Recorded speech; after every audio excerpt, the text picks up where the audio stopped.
daawadayaal soo dhawaada waxaan idin wadaa filimkeenii inoo socday qaybtiisa saddexaad oo ah qaybta ugu dambayso balse inta aan bilaabin janaalka sabskrayb saar sidoo kalena leeg saar muuqaalka. Dhanka kale Taehe waxay booqatay gurigii daryeelka ee ay ku noolaayeen haweenkii waayeelka ahaa markii ay aragtay sida ayeeyada horteeda joogta loogu daryeelayo xanuunkii qalbigeeda ku jiray ayaa soo baxay way is-elin kari weyday waxayna u oyday. Si daran fiidkii waxay la kulantay saaxiibadeedii fasalka nasiib ahaan goobta ay doorteen waxay ahayd maqaayadda hilibka lagu dubo ee Saju iyadoo niyad jabsan Taehe waxay cabtay khamri badan aad ayayna u sakhraantay. Saju ayaa ka walwalsanaa ammaankeeda sidaas darteed wuxuu wacay Seohyun ayaa si degdeg ah u yimid maqaayadda wuxuuna guriga geeyey Taehe oo sakhraansan iyadoo saamaynta khamrigu ku jirto. Taehe way oyday waxay Seohyun weydiisay maxaynu u kala tagnay iyadoo aan hore ku raali geliyey waxay si adag ugu dhegtay isaga mana doonayn inay sii dayso. Seohyun ma haysan doorasho kale wuxuu ku qaaday dhabarka ilaa gurigeeda kadib si taxadar leh ayuu u nadiifiyey dhaawaceedii faashadna ugu xiray wuxuu sidoo kale ku daboolay busto si ay u diirnaato. Markii uu eegay Taehe oo hurudda Seohyun si hoose ayuu uga raali geliyey wuxuu ogaa inaysan wax qalad ah samayn laakiin haddana wuxuu ahaa qofkii ku qasbanaaday inuu dhaawaco qalbigeeda oo si naxariis daro leh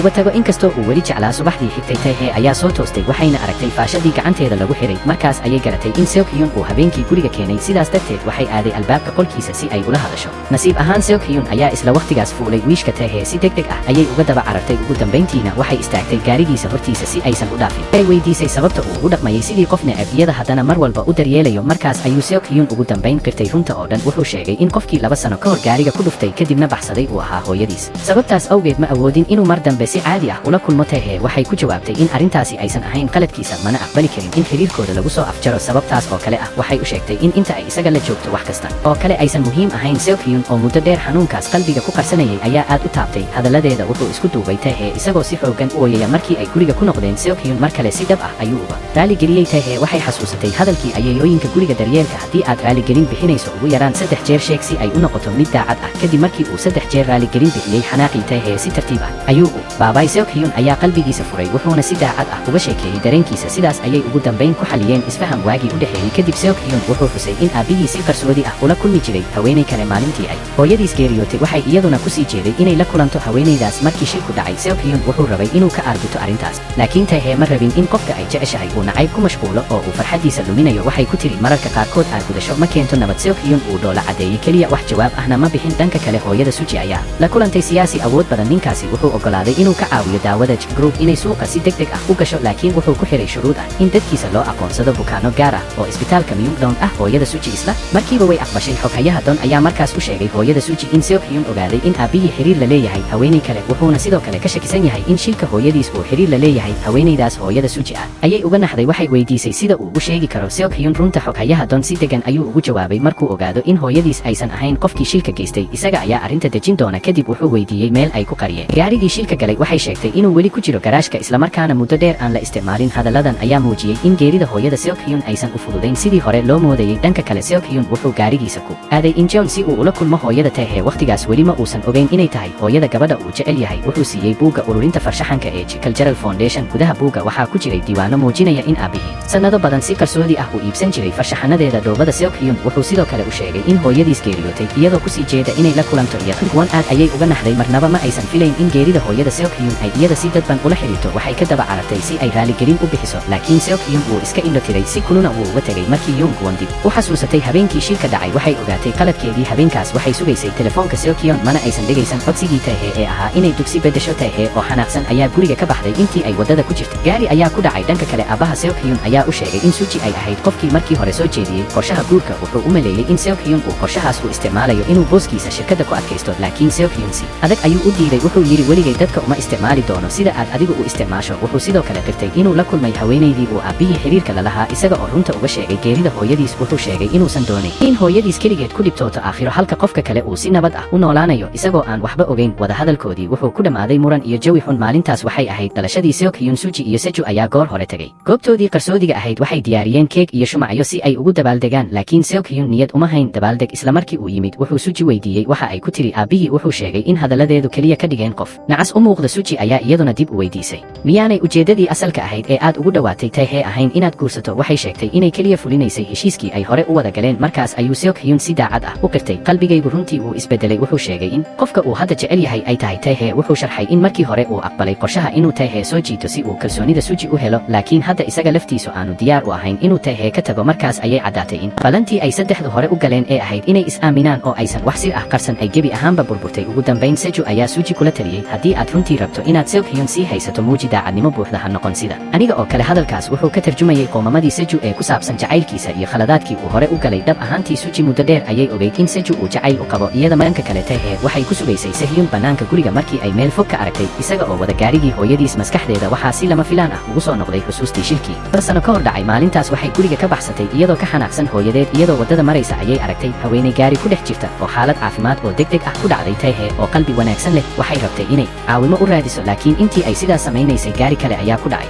xusuusteeda gudaheeda qofkii ku dhuftay ee baxsaday ma ahayn hooyada Sehyun. dhanka kale Taehe waxay guriga ugu dabaaldegtay dhalashada Sehyun. waxay u rajaysay caafimaad iyo farxad. arrintaas ayaa Sehyun xasuusisay dhalashooyinkii hore markii hooyadiis markasta u ducayn jirtay isla waxyaabahaas. Taehe waxay siisay albam sawirro ah oo ay iyadu samaysay. gudihiisa waxaa ku jiray sawirradooda ay wada galeen. Sehyun aad ayuu ugu farxay hadiyadaas, laakiin qalbigiisa waxaa ku jiray cabsi weyn. wuxuu ka baqayay in maalin Taehe ogaato sababtii dhabta ahayd ee uu markii hore ugu soo dhawaaday. sababtaas waxay ahayd sharad uu la galay Suji. wuxuu go'aansaday inay ka wanaagsan tahay inuu isagu runta sheego intaan sirtaasi bannaanka u soo bixin. habeenkaas waxaa daayay roob xooggan oo ay la socdeen onkod iyo hilaac. Sehyun wuxuu ka walwalsanaa in Taehe ka baqdo, sidaas darteed ayuu telefoon u diray si ay u sheekaystaan. wuxuu weydiiyey waxa ay jeceshahay inay samayso maalmaha roobka. markii ay jawaab bixin weyday wuxuu soo jeediyey inay is arkaan. Taehe waxay qaadatay barkinteedii waxayna si degdeg ah ugu oroday gurigiisa. nasiib darro Suji ayaa aragtay iyadoo gudaha u galaysa. waxay si khaldan u fahamtay inay wada nool yihiin. iyadoo murugo leh ayay aamusnaan ku tagtay. mar kasta oo Suji dhaawac dareento Seju ayaa ahaa qofka had iyo jeer garab taagnaa. sababtaas awgeed Suji waxay go'aansatay inay joojiso diidmadeedii ku saabsan guurka waalidkeed. subaxdii xigtay Sehyun wuxuu Taehe geeyey jaamacadda. halkaas ayay kula kulmeen Suji. Taehe iyadoo xishoonaysa ayay gacanteeda ka siibtay gacanta Sehyun, laakiin Sehyun si adag ayuu u qabtay. mar dambe ma doonayn inuu dareenkiisa qariyo. wuxuu go'aansaday inuu si geesinimo leh u wajaho jacaylkiisa. dhanka kale ayeeyada Sehyun ayaa ku casuumtay Suji hooyadeed iyo Sehyun casho. miiska cashada ayeeyadu si kulul ayay ula dhaqantay Suji iyo hooyadeed. waxay xitaa samaysay marmarsiinyo ay labada dhalinyaro uga dirtay qolka. Suji oo ka walwalsan hooyadeed ayaa si qarsoodi ah u shiday cod duubista taleefankeeda. markii carruurtu baxeen ayeeyadu waxay hooyada Suji uga digtay inay garato meesha ay kaga jirto qoyska marka ay soo gasho. markaas ayaa run kale soo baxday. maalintii ay geeriyootay hooyada Sehyun, ayeeyadu waxay ahayd qofkii u sheegay in ninkeeda iyo gabadha uu jeclaa ay doonayaan inay xiriirkooda si rasmi ah u shaaciyaan. waxay xitaa siisay cinwaanka guriga hooyada Taehe. markii Suji dib ugu soo noqotay qolka oo ay aragtay hooyadeed oo daalan, aad ayay uga xanaaqday in aabbaha Sehyun uusan joogin si uu u difaaco. dhanka kale Suji waxay rumaysnayd in haddii Taehe ogaato runta oo dhan aysan weligeed aqbali doonin xaaladda. markii ay sheekaysanayeen Sehyun wuxuu yidhi haddii aysan jirin daacadnimo xiriir kasta wuu isbeddelaa, ha noqdo saaxiibtinimo, jacayl ama xitaa qoys isla. waqtigaas aabbaha Sehyun wuxuu u safray Incheon si uu u arko jacaylkiisii hore. Yongwon ayaa weydiisay sababta uu u yimid. Seokwon wuxuu ku jawaabay waxaan rabay inaan wejigaaga arko markii ugu dambaysay. kadib ayuu jeestay si uu u baxo, laakiin si lama filaan ah indhihiisa ayaa xanuunay. wuxuuna gaarigiisa ku dhacay geed. hooyada Taehe ayaa si degdeg ah isbitaalka ugu qaaday waxayna la xiriirtay Sehyun isbitaalka gudahiisa. hooyada Taehe waxay qiyaastay in jacaylkeedii hore dib ugu soo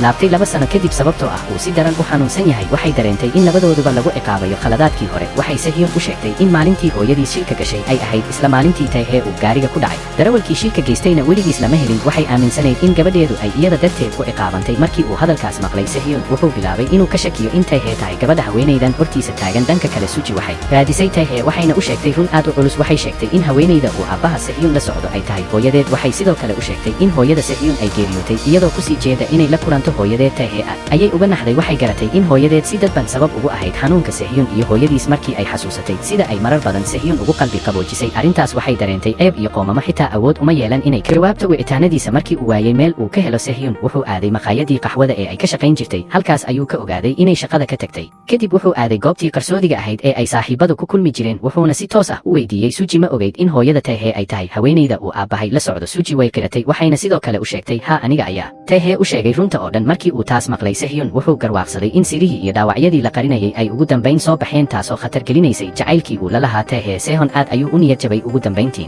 saaxiibtinimadii isaga iyo Suji way burburtay. Suji oo murugaysan ayaa u cabatay Seju wuxuu soo jeediyey in la xidho goobtii qarsoodiga ahayd ee ay saaxiibadu ku kulmi jireen. wuxuuna ka codsaday inay isaga si dhab ah u eegto. wuxuu u sheegay mar walba waan kula jiri doonaa, laakiin Suji si edeb leh ayay u diiday. waxay sheegtay inay jeclaan lahayd inay saaxiibo ahaan u sii joogaan. markii Seju arrinta xidhitaanka goobta u sheegay Sehyun waxdan ah muusiin wuxuu yidhi mar dambe dib uguma noqon. sidii hore Seju wuxuu dareemay in Suji si aan cadaalad ahayn loola dhaqmay, laakiin Sehyun wuxuu aaminsanaa inay ahayd doorashadeeda. jawigu aad ayuu u xumaaday. isla waqtigaas Kyung ayaa yimid oo bilaabay inuu Suji ku jeesjeeso. taas ayaa keentay in Seju iyo Sehyun labaduba garaacaan. dhanka kale waxaa la ogaaday in aabbaha Sehyun uu qabo buro maskaxda ku taal. wuxuu la xiriiray hooyada Suji si loo qabto baaritaan caafimaad. Taehe habeen dhan waxay ku jirtay qol waxbarasho. subaxdii waxay qaal ahaan ula hadashay aabaheed nasiib darro Sehun ayaa ka muuqday muuqaalka aabaheed ayaa ku kaftamay isagoo leh goormaad saaxiibka ii soo bandhigaysaa Tae si degdeg ah ayay telefoonka u jartay Sehun ayaa isku dayay inuu sharxo wuxuu sheegay inuu dhawaan uun ogaaday cidda ay ahayd haweeneyda uu aabihii la socday wuxuuna ka baryay Tae inaysan ka tegin laakiin Tae iyadoo murugaysan ayaa ku tiri markasta waxaan dareemi doonaa inaan dambiile ahay marka aan ku eego waxay intaas ku dartay inay rajaynayso inaanay mar dambe is arkin kadibna way ka guurtay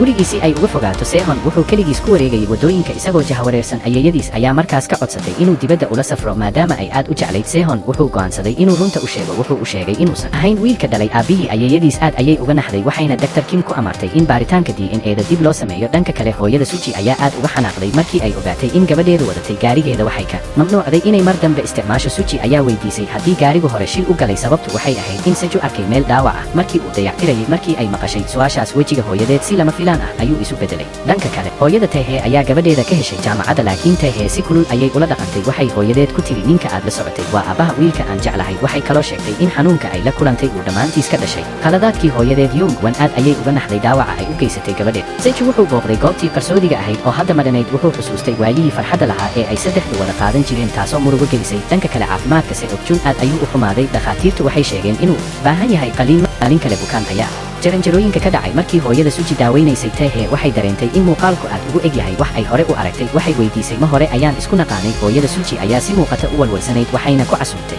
xafiiskeeda Tae waxay si toos ah uga hadashay shirkii 2 sano ka hor dhacay markaas ayaa runta weyn soo baxday maalintaas hooyada Suji waxay si ula kac ah uga caraysiisay hooyada Sehun kadib markii Tae gaari ku dhacay hooyada Suji ayaa goobta joogtay waxay u sheegtay Tae inay meesha iska joogto laakiin iyadu way ka baxsatay goobta Tae ayaa markaas garatay runta hooyada Suji ayaa ahayd darawalkii shilka geystay ee baxsaday waxay si cad ugu eedeysay inay been sheegtay oo ay dusha ka saartay hooyada Sehun hooyada Suji waxay isku dayday inay eeda saarto hooyada Tae laakiin Tae si adag ayay ugu jawaabtay runta qiro markii Suji aragtay hooyadeed oo ooyeysa waxay mooday in Tae waxyeelo u geysatay dhanka kale Tae waxay Sehun u sheegtay runta oo dhan waxay u sheegtay in hooyada Suji ay ahayd qofkii dhabta ahaa ee shilka geystay Sehun ayaa kula taliyay inay booliiska u sheegto laakiin Tae ma rabin inay mar kale dib ugu noqoto xanuunka Sehun ayaa qalbi qaboojiyay wuxuu yiri aan diiradda saarno mustaqbalkeena markii dambe Suji ayaa kula kulantay labadooda goobta baabuurta la dhigto iyadoo xanaaqsan ayay ku sigatay inay gaarigeeda ku dhufato laakiin ilbiriqsigii ugu dambeeyay ayay biriga qabatay Sehun wuxuu ku eegay indho nacayb iyo niyad jab leh Suji qalbigeedu aad ayuu u dhaawacmay Seju ayaa arkay iyadoo ooyeysa wuxuuna geeyay goobtii qarsoodiga ahayd wuxuu u ballan qaaday inuu weligii ka tegi doonin kadib Sehun ugu dambeyntii wuxuu dhageystay codkii la duubay markaas ayuu ogaaday doorka ay hooyada Suji ku lahayd geerida hooyadiis wuxuu ula kulmay si toos ah wuxuuna ku amray inay qirato runta Suji ayaa si kama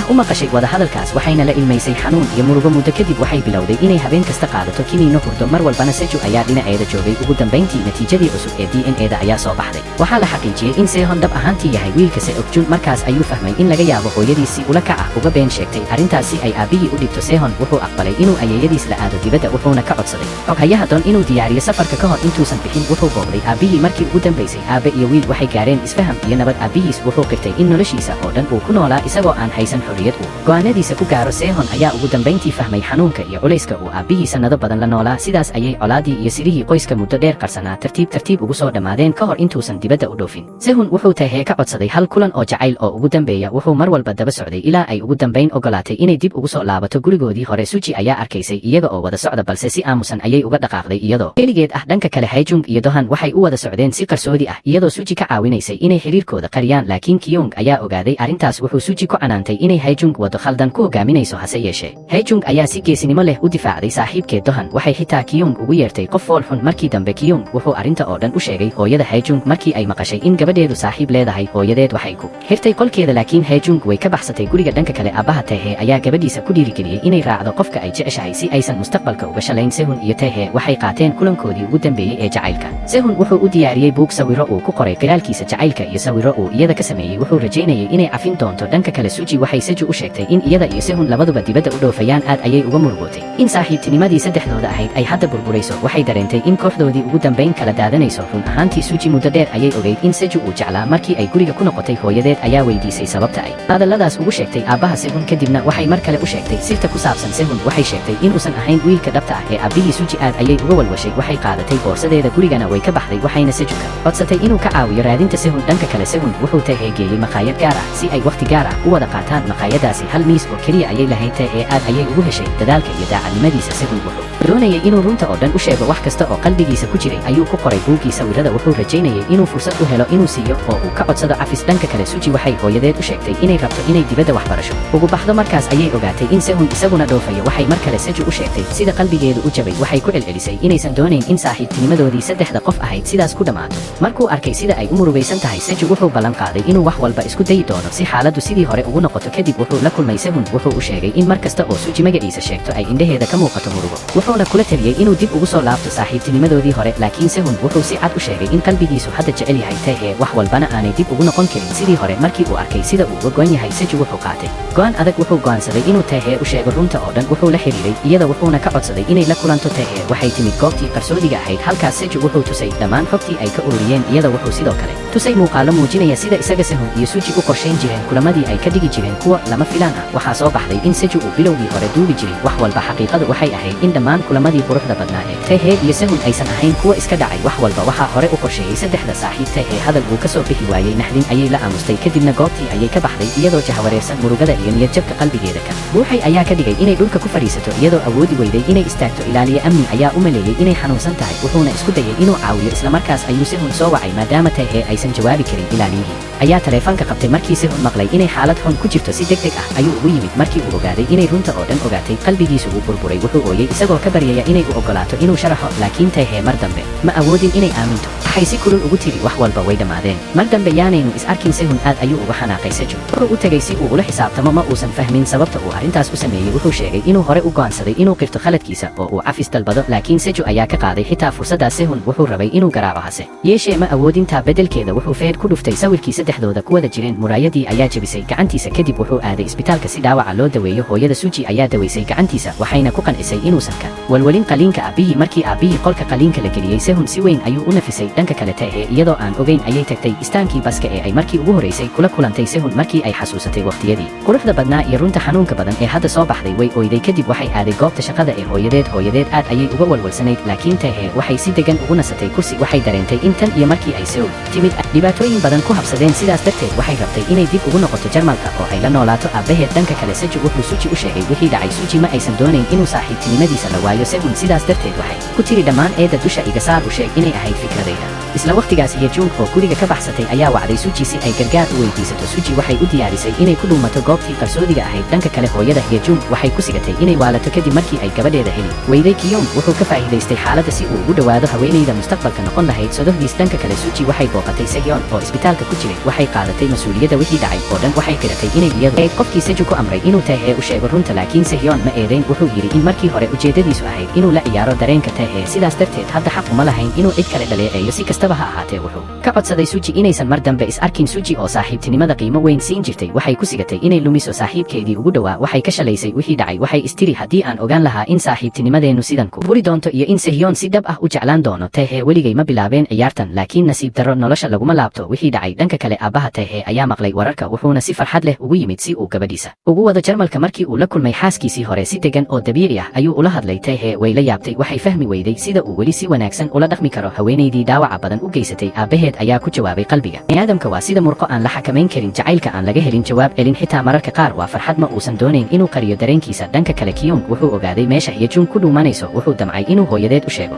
laakiin markii uu arkay sida hooyadu u jahawareersan tahay oo ay xakamaha lumisay arrimuhu way isbedeleen. hooyada Hyejung waxay sidoo kale aragtay Kyung oo si xun ula dhaqmaya walaalka yar. waxay xasuusatay in Hyejung rabtay inay jebiso balantii guurka. markaas ayay si tartiib ah u fahamtay khaladaadkeeda. waxay si adag u canaanatay Kyung waxayna bilowday inay ka qoomamayso ficiladeedii hore. dhanka kale Suji ugu dambayn waxay go'aansatay inay Tae raali gelin siiso. waxay u sheegtay inay dhab ahaantii qadariso. waxay ku tiri waxaan ku jeclaa sida aad qalbigaaga u fahantay. Suji waxay qiratay in iyadu weligeed fahmi weyday inay Sehyeon jeclayd ilaa ay ka daahday. sidaas darteed waxay weyday qofkii ay qalbigeeda siisay. laakiin inkastoo ay raaligelintaas bixisay Tae weli waxay go'aansatay inay kuuriyada koonfureed ka tagto. waxayna doonaysay inaanay mar dambe Sehyeon hortiisa ka soo muuqan. dhanka kale xubno ka tirsan Myunjung Group oo laaluush qaatay ayaa baaritaan lagu taabay hooyada Suji. sidoo kale waxaa lagu daray baaritaanka. xeer ilaaliyaal ayaa isbitaalka yimid si ay u baaraan dukumiintiyada Suji. aad ayay uga walwalsanayd laakiin hooyadeed ayaa dejisay. waxay u sheegtay inaysan si toos ah ugu lug lahayn dembiyadaas. markii Seju maqlay wararka isla markiiba ayuu u yimid Suji. inkastoo uu si qoto dheer u jeclaa haddana mar walba isaga ayaa ahaa qofka ugu badan ee dhaawacma. dhanka kale Kyung wuxuu guriga ugu laabtay aabbihii wuxuuna uga cawday in qoysku waalan yahay. kadib markii la joojiyey qorshihii guurka aabbihii ayaa si adag u canaantay. wuxuuna ku amray inuu raaligelin bixiyo. Kyung isagoo aan jeclayn ayuu dib ugu noqday. wuxuu u sheegay walaalka Hyejung inuu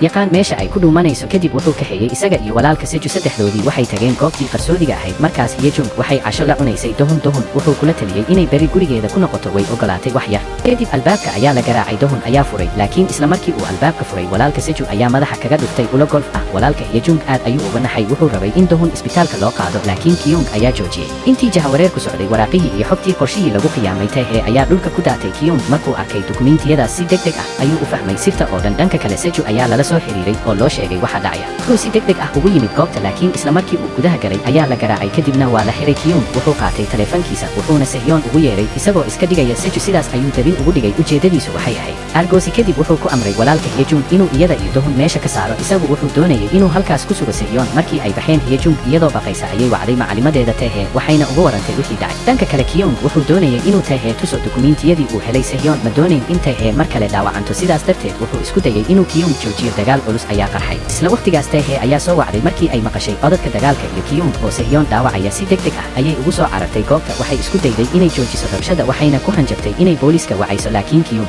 ayaa taleefankii ka qabsaday intii ay isjiidayeen Sehyon ayaa u soo booday si uu Tae u ilaaliyo Kyung oo xanaaqii ka batay ayaa qaatay ulkii golfka kadibna si xoog leh ayuu Sehyon ugu dhuftay Tae waxay isku dayday inay joojiso laakiin Sehyon wuxuu u qaatay darbaaxadii ugu xumayd si uu iyada u badbaadiyo wuxuuna ku dhacay isla goobta isagoo miyir belay si degdeg ah ayaa isbitaalka loogu qaaday markii Tae aragtay Sehyon oo dhiig badan ka socda haddana miyir beelay aad ayay argagaxday kadib daaweyn degdeg ah dhakhaatiirtu waxay ku guulaysteen inay khatarta degdega ah ka saaraan laakiin dhaawicii madaxa ayaa ahaa mid aad u daran cadaadiska maskaxdiisa ayaa sare u kacay wuuna soo jeedi waayey Tae waxay go'aansatay inay sariirtiisa ag fadhido maalin iyo habeenba way daryeelaysay dhanka kale Kyung wuxuu raadiyey Suji wuxuuna u sheegay inuu ogaaday qorshahoodii oo dhan kadib wuu ku jeesjeesay xitaa wuxuu tusay muuqaal muujinaya Sehyon iyo Seju oo la garaacayo markii Suji aragtay muuqaalkaas qalbigeedu aad ayuu u xanuunay waxayna garwaaqsatay in dhammaan khaladaadkii iyo sidihii hore ay hadda sababeen musiibo aad uga weyn intii ay filanaysay Suji si waali u eg ayay ula xiriirtay Seju si ay u ogaato waxa dhacay markii ay aragtay Seju oo dhaawacan iyo Sehyon oo miyir laan ah qalbigeedu aad ayuu u xanuunay cadaadiska badan ee nolosheeda ka jiray awgii Suji waxay sii kordhisay ku tiirsanaanta kiniinada dejinta iyo hurdada maalin kadib hooyadeed ayaa laga sii daayay baaritaankii lagu hayay markii ay guriga timid waxay aragtay Suji oo dhulka ku dhacday gacmaheedana dhiig ka socdo sababtoo ah kiniino badan oo ay qaadatay Suji waxay bilowday inay waxyaabo aan jirin aragto waxay xitaa dhaawacday ururaheeda hooyadeed si degdeg ah ayay isbitaalka ugu qaaday nasiib wanaag dhaawacyadu ma ahayn kuwa qoto dheer dhakhaatiirtu waxay sheegeen inaysan saamayn doonin ciyaarista seloga ay jeceshahay markii Seju arkay waxa Suji isku samaysay aad ayuu isu necbaaday wuxuu dareemay inuusan awoodin inuu ilaaliyo qofka uu u jeclaa isagoo ooyaya ayuu go'aan qaatay wuxuu go'aansaday inuu si aamusnaan ah uga tago dhammaan jahawareerkaas wuxuu rabay nolol xor ah oo ka fog dhibaatooyinka markii Suji soo toostay waxay ogaatay in Seju baxay waxay tagtay jidkii yaraa ee ay xusuustooda badani ku jireen iyadoo ilmaynaysa ayay qalbigeeda ka ducaysay meel kasta oo aad joogto waxaan rajaynayaa inaadan kelinimo dareemin dhanka kale Tae waxay codsatay inay waxbarashadeeda hakad geliso waxay qorshaynaysay inay dib ugu noqoto Jarmalka iyadoo aabaheed la socota marka Sehyon ka bogsado xanuunka intii uu miyir la'aanta ku jiray maalin kasta way daryeeli jirtay waxay nadiifinaysay gurigiisa markii ay heshay buuggii qiraalka jacaylka ee uu u qoray waxay fadhiisatay sariirtiisa agteeda kadibna waxay furtay buuggii oo bilowday akhriskiisa markaas ayay ugu dambayntii fahamtay in Sehyon muddo dheer doonayay inuu runta oo dhan u sheego dhanka kale qaliinkii aabaha Sehyon si guul leh ayuu ku dhamaaday ayeeyadii ayaa u sheegtay runta waxay xaqiijisay in Sehyon dhab ahaantii yahay wiilkiisa waxay sheegtay in hooyadiis waagii hore ka been sheegtay DNA-da si ay uga aargudato khiyaanadii uu sameeyey aabaha waxaa buuxiyey qoomamo iyo murugo wuxuu fadhiistay sariirta wiilkiisa teeda isagoo ooyaya dhanka kale Kyung xaaladiisu way sii xumaatay kadib markii uu colaad la galay qoysaska maalqabeenka ah shirkadii qareennimada ee uu ka shaqaynayay aad ayay hoos ugu dhacday Haejung hooyadeedna ugu dambayn way fahamtay dhibaatada gabadheeda waxay ballan qaaday inaysan mar dambe ku qasbi doonin wax aysan rabin in ka badan 2 toddobaad iyo bad ugu dambayntii Sehyon ayaa indhaha kala qaaday Tae qalbigeedu ugu dambayn uu degay waxay saaxiibteed Kyung Juka satay inay ubax u geyso waxay dareentay in hadda oo uu soo jeeday aanay jirin sabab ay mar dambe u kulmaan Kyung Ju ayaa Sehyon u sheegtay runta waxay u sheegtay in Tae maalmo iyo habeenno badan sariirtiisa ag fadhiday intii uu kooma ku jiray markii uu taas maqlay Sehyon si aamusan ayuu u ooyay laakiin ma uusan ka daba tegin wuxuu siiyey labadoodaba waqti ay ku bogsadaan 5 sano kadib Tae waxay ku guulaysatay waxbarashadeeda waxay noqotay naqshadeeye dhismayaal oo caan ah maalin kasta shaqadeeda ayay xooga saaraysay hooyadeedna waxay qabatay bandhig kale oo farshaxan xiriirkooda hooyo iyo gabar aad ayuu uga wanaagsanaaday sidii hore dhanka kale Suji weli waxay diiradda saartay xirfadeeda seloga tan iyo markii hooyadeed shaqada ka fariisatay waxay waqti badan la qaadanaysay gabadheeda xoghayaha Don ayaa mar kale ku casuumay inay shaqada ku noqoto laakiin way diiday waxay sheegtay inay ku faraxsan tahay nolosha ay hadda haysato waxayna rabtay inay waqti badan la qaadato Suji maalin maalmaha ka mid ah Suji waxay heshay booqweed ubax ah qofka soo diray lama garanayn gudaha kaarka waxaa ku qornaa cinwaan iyadoo yaaban ayay halkaas tagtay markii ay gaartay waxay ogaatay inuu yahay maqaayada Seju ee Japan ugu dambayn kadib sanado badan way kulmeen Suji ayaa u carartay waxayna si adag hab u siisay Seju isaguna si tartiib ah ayuu ugu jawaabay isku duubistaas markaas ayaa la ogaaday in Sehyon ahaa qofkii siiyey cinwaanka dhanka kale Tae waxay joogtay xafiiskeeda waxay saaxiibteed uga cabanaysay macmiil dhib badan macmiilkaas ayaa mar walba waa beriga email u diri jiray si uu naqshadaha ugala hadlo saaxiibteed ayaa kula talisay inay si shakhsi ah ugu tagto goobta sidaas darteed Taehe waxay aaday guriga macmiilka sidii lagu ishiyey markii ay gudaha gashay waxay aragtay sawirro badan oo gidaarada suran waxay si lama filaan ah u garatay in dhammaan sawirradu yihiin meelihii iyada iyo Sehun wada tageen markii ay isjeclaayeen shaki ayaa galay waxay si degdeg ah ugu oroday dabaqa labaad halkaas waxaa ku sugayay Sehun waxay ahayd markii ugu horeysay ee ay is arkaan kadib kala tagoodii 5 sano ka hor labadooduba way aamuseen daqiiqad kadibna si macaan ay hab isku siiyeen dhammaan murugadii sirihii qoomamadii iyo dhibaatooyinkii ay soo mareen kadib ugu dambeyn waxay heleen dhammaad farxad leh Sehun iyo Taehe waxay is heleen mar kale halka Suji iyo Seju iyaguna dib isu heleen sidaas ayuu filimku ku dhamaaday isagoo muujinaya in jacaylka dhabta ahi mararka qaar ka gudbo khaladaad waqti iyo xanuun badan laakiin ugu dambeyn uu heli karo waddo uu ku guulaysto